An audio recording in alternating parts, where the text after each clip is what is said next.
Hello, fabulous ones. I hope you are excellent, fantastic, and amazing on what has been an interesting Wednesday. Interesting Wednesday. So I thought that I would talk to you about some of the troubles that I've been having this morning, and we'll kind of go from there. And it's a really good reminder about not having all your eggs in one basket. Hello, Myrna. And it made me think about this whole thing about where does this saying even come from? Hey, Rebecca, having all your eggs in one basket. Like, what the heck? Now, I'm assuming that this is because when you go and collect the eggs, for those of you who have chickens, you go collect the eggs, you put the eggs in the basket, and then you're clumsy like me, and maybe you trip over your gumboots or your Wellingtons, and all of your eggs go flying everywhere and they all break. Maybe that's why they say don't have all your eggs in one basket. I've never actually thought about why that is. And now it's prompted me to think about it because freaking Infusionsoft, oh my God. So one of the things that you guys will know about me that I'm very, very passionate about is making sure that you are giving immense amounts of value. Right? You're out there, you give your free information, or you give your information away for free, you educate, you inspire, you do all of these things. Now, one of the things that we want to do when you're out there and you're giving this value and you're giving stuff away for free is you should all be building your email database, right? You should all of you should be building, it's a mouthful, be building your email databases. Now, two reasons for that. Number one, if all you're doing is building up a Facebook group, if Facebook decides to put you in Facebook jail, you can't communicate with your people and you're screwed. If you are building your page up and that's the only way that people can communicate with you, Facebook actually owns your page. You don't own your page, just FYI. You don't own the people who like it. You don't own your fans. You don't own your followers. It's really interesting how the business model that they have, that they get you to buy basically through their, like if you're advertising for likes, you're buying something that's not even kind of yours, right? It's really interesting. So you've got this, right? But then if Facebook decides that you are a bad, evil, horrible person and you are not, or that you are going against their community guidelines or whatever it is that they decide, and they decide to shut you down, again, you're screwed. You have no way of connecting with your audience. Hey, Carmen. So one of the things that I will say to you is to make sure you're giving away stuff for free in exchange for a name and an email address. So what that might mean, some of you would be on my email list. I can't email you today, but I'll talk to you about that in a second. You have maybe got my content planner, or you've stolen my content. There's a free thing on my website that's still my 12-month content plan. It might be the lead generation tool. It could be blogging toolkit. It could be any number. It could be a webinar that you opted in for a while ago. It could be any number of things. Now, the reason that building up your email list is important is because it gives you an alternate way of getting in touch with people. Now, some people prefer to follow people on Facebook. Other people prefer to catch up via my emails, for instance. They don't always want to be watching these live, or they don't want to rely on Facebook saying, hey, Nicola's been live, you should totally go watch her. They go click on the link in the email, the coffee run, for instance, and then they'll come and watch the replay from there. So it gives me another way of being able to contact and connect with you guys. You opt in for it, right? You choose to do it. I don't just randomly troll the internet for names, email addresses, and or phone numbers and going, hey, I want to email this person. Hey, I want to email this person. It is all permission based, right? I cannot, it's also against the law, but I cannot email anyone unsolicited without you, like I can't email anybody unsolicited. That's just the rule. And neither can you, actually. And there are some rules governing what you can do with your emailing. So if you're emailing people, about like get rich quick shit, or like cryptocurrency stuff tends to get a really bad rap. If you mention financial stuff in your emails, quite often they might go to spam because it can look like they're trying to protect the consumer, i.e. you and me, from potential fraud cases, or for potentially information stealers and this, that, and the other. So I understand that side of things. But where it becomes really shit is when you wake up to an email like I had this morning that says your email, we have, what did they say? We have disabled, except it wasn't like that. It was worded really strongly. It was something like, you cannot email your list because you have grossly misused the email service. There's a high volume of spam reports. I'm like, what the fuck? The only people, I don't email get rich quick. I'm anti get rich quick. Very rarely do I talk about financial stuff in my emails. I don't mention any of the naughty things. There's always the unsubscribe buttons down the bottom. It's really, really fascinating to me that this has happened. I'm like, hold up a second. My whole business relies on my ability to communicate with you guys. So they've just gone and ripped my ability for I don't know how long for me to be able to email you. Now, there are some businesses, for example, Kohl's, Target, Walmart, big companies like this that can and will email often twice a day. Like I have a Flybuys card that I collect points on when I go shopping, and I reckon I get emails from Kohl's on average probably usually maybe twice a day. Right? I know that I mark it as spam. I just delete it if I don't want to see it. So I think what's really curious is number one, you've got to be understanding of the rules, right? And I think from a service provider, the way I've been with Infusionsoft for 8 freaking years, right? I know how to email people. It's just horseshit. So I got on the phone with them this morning and I was like, you guys, what the heck? This makes no sense. And how, why not send me an email that says, hey, you've got to go and do a data cleanup. So this is something that you guys need to be doing regularly in your email list, right? So what these email service providers rely on is you towing the line and you following the guidelines, right? Because it impacts the deliverability. So what that means is that if you've got a list of, say, 500 people on your email list, let's say 100 of them have unsubscribed, that's okay. They just sit there in the unsubscribed section. And when you send out bulk emails, they don't get those emails unless you schedule them before they unsubscribed, and then they would still get those ones. So they don't get emails from you. People who have put in their incorrect email address, that goes against you, right? That actually goes against your email deliverability. So if somebody has put it, if I put my email address in as Nyokla, sometimes I type really fast and I go Nyokla instead of Nicola. If I put my email address in incorrectly and it goes into that person's database, then that person's database marks that as a hard bounce, and that can impact my deliverability. So what it looks like is, it looks like I've either got a lot of spam that's going, in terms of what can happen. It can look like you're sending a lot of spam emails if it's landing in their spam folder, and that goes against you. If it's an email address that doesn't exist, that can go against you. So you've got to be really careful, I suppose, about keeping your list nice and clean. So every 6 months or so, I cyclically go through, clean out the dead wood, so to speak, and off you go.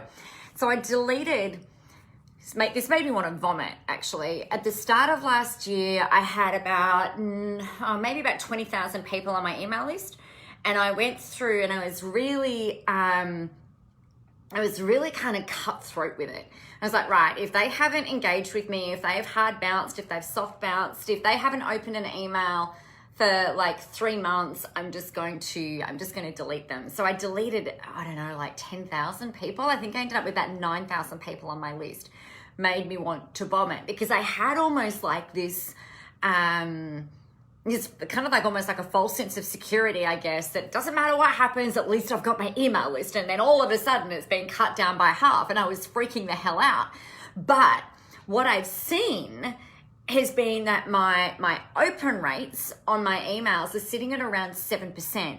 The industry standard's around 4 or 5. So for me to be able to have about a 7% open rate is actually really freaking amazing, because it means that the people now, instead of emailing to a big group of people and only being relevant to this many, now I email a group of people like this big and like this many are relevant.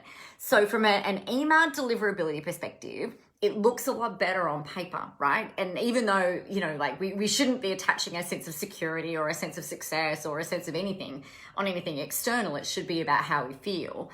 But it was a big deal for me to have all of those people gone.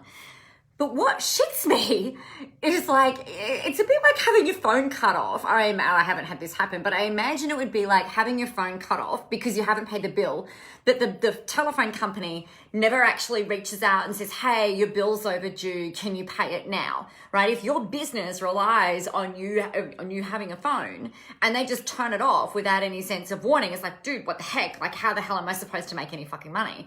So what Infusionsoft have done, now known as Keep, is they turn around and said, you can't email anyone. I can still access my account. But they even said that if you don't go in and pay this money to this company, then we can close down your whole account.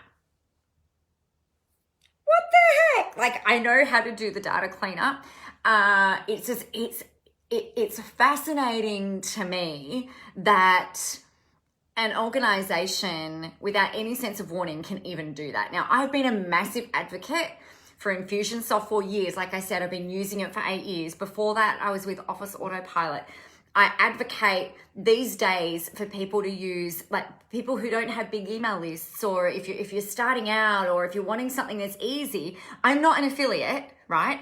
Just to be really clear, not an affiliate, but I tend to recommend ActiveCampaign because it's really simple and easy to use. There's a lot of drag and drop stuff. It's kind of quite intuitive. It's a little bit how like Infusionsoft is, I guess, and very different from the way that a lot of other email systems used to work back in the day. So it's very visual. You can build your campaigns and things like that. But what's really crap is that, you know, I'm a very loyal person. I'm sure you're very loyal. And when I've got a system that's working, even though I may not advocate for it now to other clients, is something like I've stuck by them. I could go and use a different system and be a lot cheaper, right? But it's like, you know, this really works for me. I know it. I'm happy to stick around. I'm happy to keep paying and keep using it. But where the kicker comes in is when you get treated like an asshole and, you know, they just kind of like pull the rug out from underneath you. It's like, wow, you know, maybe that loyalty just goes out the window. And what it made me think of more, I guess, and like this is the thing that you want to be aware of when you are doing business with people, or when people are doing business with you. They are like, most of them are going to be in that position where they want to get to know you, they want to use you, they want to learn from you, they want to do things with you. And you know what, like if you just come out the blue and you just, you know, pull the rug out from underneath them, it's going to make them question, well, you know, is this somebody that I really want to be working with? So you've got to make sure that you're rewarding, I suppose, like rewarding the people who you've been working with, who are being loyal to you, and the systems and the companies and things like that. You know, I don't know, you guys. I just think it's really shit. And I think it's a really interesting, really poor customer service experience. I think it's total horseshit. And I just don't think that it's right. I don't think that it's right. I can understand, like I said, if you've got like a word of warning, hey, you know, you've got to go and do this, I'll give you a week to do it, which has happened in the past.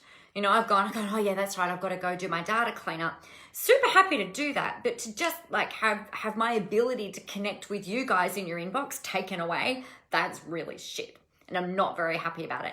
So all eggs in one basket. If that happens to you, here are some things that you can do to safeguard yourself. You want to cyclically, and this might be an every 8 weeks, every 90 days type thing, depending on how many leads you're generating, download or rather export your contact list regularly, right?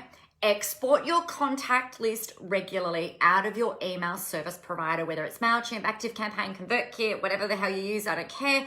download the contact list as a cyclical, just kind of like standard operating procedure. Have it in your schedule.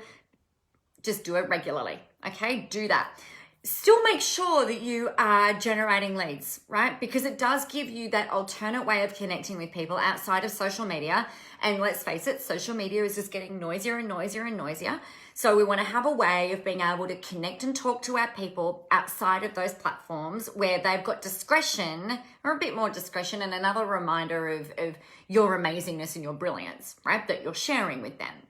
At the same time, make sure that if you are if you're paying for things, that you're paying to generate leads and that you own those contacts, because you do own those contacts. You don't own your fans. You don't own your followers, right? On your Facebook page, you do not own them. So you've got to have a way of being able to stay in touch.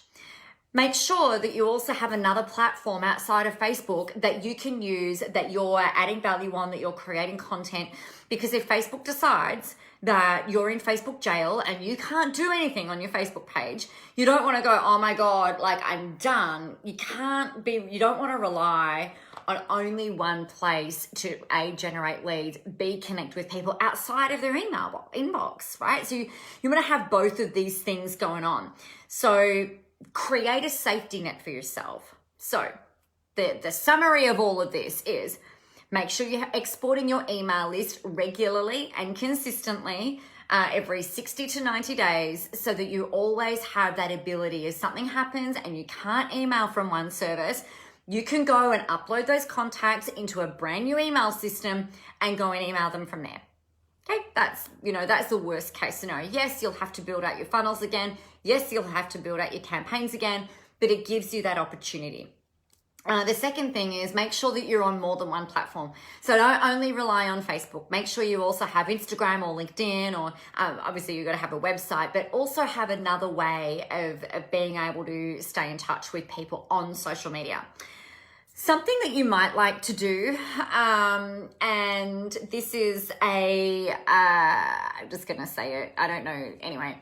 You might like to add perhaps your husband, wife, partner, mum, dad, daughter, someone you trust implicitly as an administrator on your Facebook page. So what that means is that if you get thrown in Facebook jail and your account is shut down for whatever reason, that you can have that other person make sure that they've still got access to the asset, right? So that they can get in, or you can get in with them, and actually be able to jump in and access your Facebook page, right? So make sure that you've got that safety net set up. Yeah, and be compliant with your emailing, because it'll be interesting to hear what it is that they think I've done wrong. I'm so naughty. Emailing you the catch-ups of the coffee run and giving you free stuff in your inbox, and not being willing to tell you how to get rich quick. It'll be very, very interesting to hear what they have to say about why I've been blacklisted and banned from emailing you. So I will fill you in, not via email today, I don't think. I will fill you in on what happens with that. So I hope that is helpful. I am a little bit ranty today because I think it is total horseshit. And I'm really not very happy. And it does make me consider, the shitty thing is that it does make me actually consider changing companies, changing service providers. And I think that's really disappointing. It's not easy. It can be done, but I just think it just leaves a bit of a sour taste in your mouth. So yeah, that's that. Make sure you don't do that with your people. All right, my friends, get out there, go be awesome, have fun doing it, add all of the value out into the world that you possibly can, and remember, the world is ready for your brand of awesomeness. If I don't talk to you later on today, I will absolutely see you tomorrow. Mwah! Farewell. Have a great and amazing day. Talk to you soon.